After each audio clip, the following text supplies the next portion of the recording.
Hello everyone, welcome back to Matholic channel. Type number 3 is X की power M. अगर आपके पास RHS में एक्स की पावर एम टाइप का आता है, एक्स की पावर एम एम यानी कि 1 भी हो सकता है, यानी एक्स भी आ सकता है।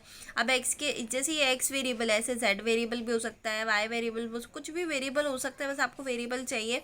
तो हमारे यहाँ पे हम मोस्टली एक्स की पावर पढ़े तो हम यहाँ पे एक्स की पावर में पढ़ते हैं, बट अगर जेड होता है तो जेड में भी आप ये मत बोलिएगा मम्मी तो जेड है, जेड में कैसे सॉल्व करेंगे। Okay, so this is X की पावर एम। अगर आरएचएस में आपके पास एक्स की पावर एम में आता है तो कैसे आपको सॉल्व करना है। मान लीजिए 1/f(d) एक्स की पावर एम बन रहा है।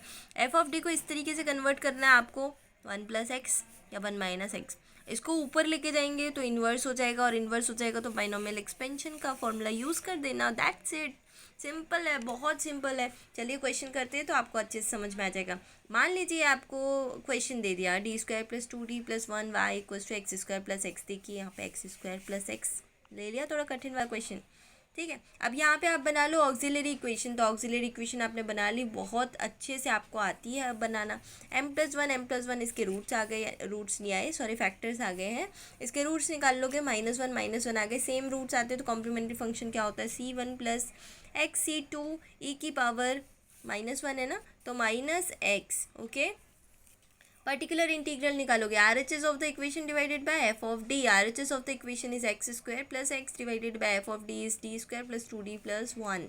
x² + x d² + 2d + 1 को ऊपर लेके चले जाओ, इन्वर्स आ जाएगा। हमें कैसा फॉर्म चाहिए था, फॉर्मूला कैसा चाहिए था, 1+x या 1-x। तो 1+x हमें 1 पहले लेके आना पड़ेगा, तो हम इसको 1 आगे लिख लेते हैं और बाकी को ऐसे लिख लेते हैं, d² + 2d। अब ये बन गया आपका 1+, इस पूरे को x मान लो, तो 1+x का होल इन्वर्स इसमें लगा देना बाइनोमियल एक्सपेंशन। 1+x का होल इन्वर्स का क्या फॉर्मूला होता है, यस 1-x + x² - x³, यानी अल्टरनेट साइन के साथ ये सीरीज चलती रहेगी। This is your formula, you can take a screenshot of it.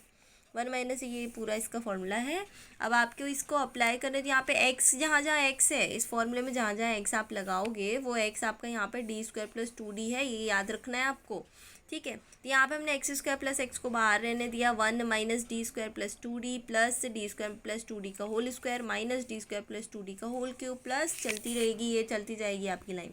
हाँ मैडम, बस इतना ही लिखना है क्या, नहीं नहीं, इसको लिखते चलो, आप लिखते चलो, ख़त्म ही नहीं हो, आपका पेज ही ख़त्म हो जाए उसके बाद भी लिखते चलो।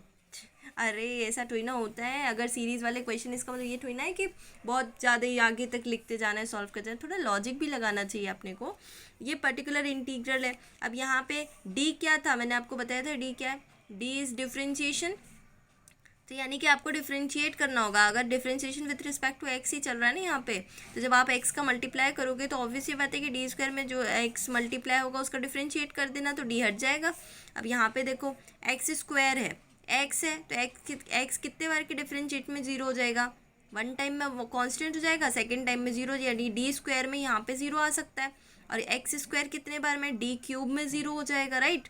तो d³ की वैल्यू, d² तो चाहिए पड़ेगा, बट d³ की वैल्यूज़ तक हमें सारा का सारा d³ d⁴ d⁵ जितने भी होंगे वो सारे हमें 0 मिलते जाएंगे। तो आप उतने ही ब्रैकेट ओपन करो जितने में हमें d⁵ तक के डिफरेंशियल ऑपरेटर्स मिल रहे हैं इस फॉर्मूले को ओपन करने से। ठीक है, जैसे कि ये देखो, ये हमने मिल गया 1 - d² माइनस, हाँ ब्रैकेट ओपन हो गया ना, -2d।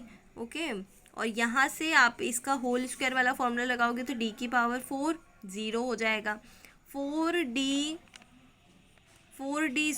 तो 4d² आप ले सकते हो, और क्या आ जाएगा इसमें, +2 2 4 हो जाएगा, 4d³ आ जाएगा। तो d³ तो 0 होना ही है, तो 2 टर्म से इसकी 0 हो गई, बस एक बची है। ठीक है, तो हमने ये +4d² इधर ले लिया इसकी साथ में। और यहाँ पे जब आप ओपन करोगे तो सारे के सारे 3 से ऊपर ही आने वाले हैं, देख लेना करके, आप 3 से ऊपर ही आएंगे। तो 3 में ही जब 0 हो रहा है तो 3 के ऊपर वाले तो सारे 0 ही हो जाएंगे, इसलिए हम सिर्फ इसको यहीं तक ओपन करेंगे, उसमें से भी 2 टर्म्स हमने नहीं ली हैं। अब ये x² + x आप इस तरफ लिख दो, मल्टीप्लाई करो, 1 में x² मल्टीप्लाई किया x² आ गया, 1 में x मल्टीप्लाई किया +x आ गया, -d² में x² मल्टीप्लाई करो, -d² x² -d² x -2d x² -2d x, फिर +4d² x² +4d² x² +4d² x। अब देखो आप एक्स स्क्वायर को X square as it is, X को X as it is, D square का 2 बार differentiation, D square का 1 time differentiation is 2x और 2x का 1 टाइम डिफ्रेंशिएशन इज़ 2, तो ये -2 आ गया, डी हट गया, डी इज़ द डिफ्रेंशिएशन जो कि हो चुका है। अब यहाँ पे डी स्क्वायर एक्स का डिफ्रेंशिएशन कर दो 2 बार, तो एक्स का 1 टाइम में कांस्टेंट और 2 टाइम में 0, तो ये वैल्यू क्या आ गई आपकी 0 हो गई। यहाँ पे एक्स स्क्वायर का 2x 1 time differentiation single D है ना, तो 4x हो गया, ये -4x हो गया, माइनस इसका 2 हो गया। अब आपको समझ में आ गया होगा, डी स्क्वायर एक्स स्क्वायर का डिफ्रेंशिएशन +8 हो गया ये है ना, और यहाँ पे ये 0 हो गया।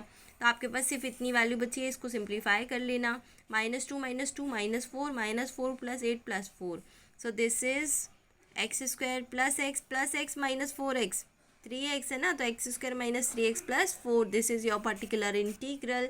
अब आपको CF + PI रखना है, y का जनरल सोल्यूशन आ जाएगा। आई होप आपको समझ में आ गया होगा, नहीं आया तो कमेंट बॉक्स में बताइएगा, ठीक है।